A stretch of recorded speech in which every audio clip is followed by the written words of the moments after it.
Greetings, this is a very strange Aeon. Welcome to my video. Necromancer. So, you're playing a cloth caster. That means you're a squishy backline character, right?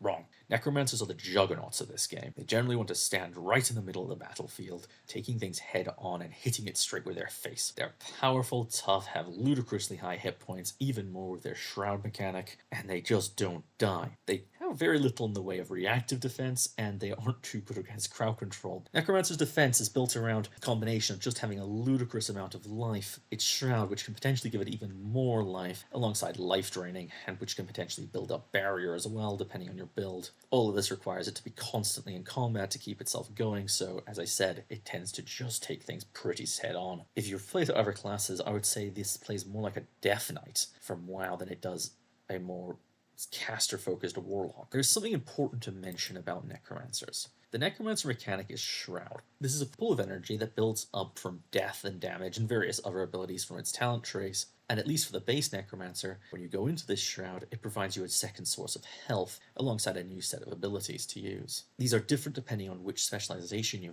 have. The base Necromancer's Shroud is a ranged combatant with good AoE capacity, especially for life draining, making it the toughest of the Necromancer Shrouds. As a Necromancer to give up this Shroud when it picks up a specialization, I would say it is an odd situation, being one of the few classes in which there is a genuine argument to stay playing the core version, if you like this Shroud, though there is quite an opportunity cost due to the loss of the extra utility skills, as well as the fact that the other Shrouds are far from bad. So, starting with specialties. The Heart of the Thorn specialty for Necromancer is the Reaper. Remember how I described Necromancer as playing like the Death Knight? This one has no illusions about this. The Reaper is focused on close range combat. Its utility abilities are short-ranged and often do more when you're in melee combat. The Shroud is altered to be a melee-orientated, higher damage version, though it provides less defense and drains faster than the conventional Necromancer Shroud. As a rule, Reaper's approach to combat is to get stuck in and stay there, even more so than the core Necromancer. This one tends to sit in the middle of the battlefield, hitting people with a large piece of metal, often radiating necrotic energy while doing so and refusing to die. Reaper grants access to Greatsword, a slow but powerful melee weapon. The Path of Fire Necromancer is the Scourge. I'm going to go out on a limb and say this is probably the most unusual of the Necromancers. Its Shroud is, in many ways,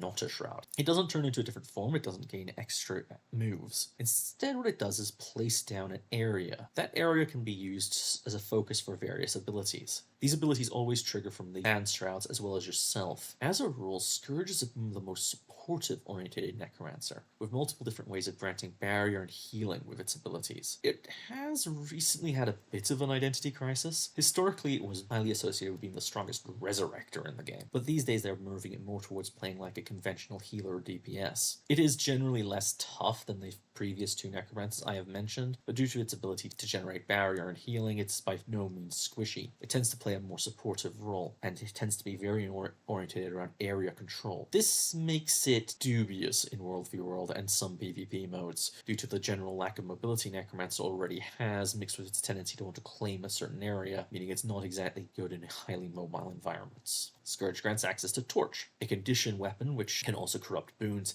and gets stolen by every other condition building Necromancer because it's very good. Harbinger, undeniably the squishiest Necromancer and the most glass cannon. Harbinger's Shroud does not give it a second pool of hit points, it is instead almost purely a mana pool to use its abilities. While in its Shroud, or while using some of its utilities, it builds up a store of Blight. Blight decreases its maximum hit points, can then be used to empower some of its abilities. This will generally consume the Blight. As such, the Harbinger tends to have the lowest hit points of any Necromancer. This is countered by the fact that it has the highest damage output and highest mobility of any Necromancer, pushing it more into a traditional DPS role compared to the more tanky, almost, role that many Necromancers fill. That said, don't take this too far. Harbingers can still be played very tough, especially if they spend points in blood. They just tend to be less so than their compatriots. Harbingers tend to view their life as a resource to be spent in order to fulfill their objectives. If you like this sort of mechanic, take a look at this class. Harbinger grants access to Pistol, a condition-orientated main hand weapon. Well, that should wrap it up for Necromancer.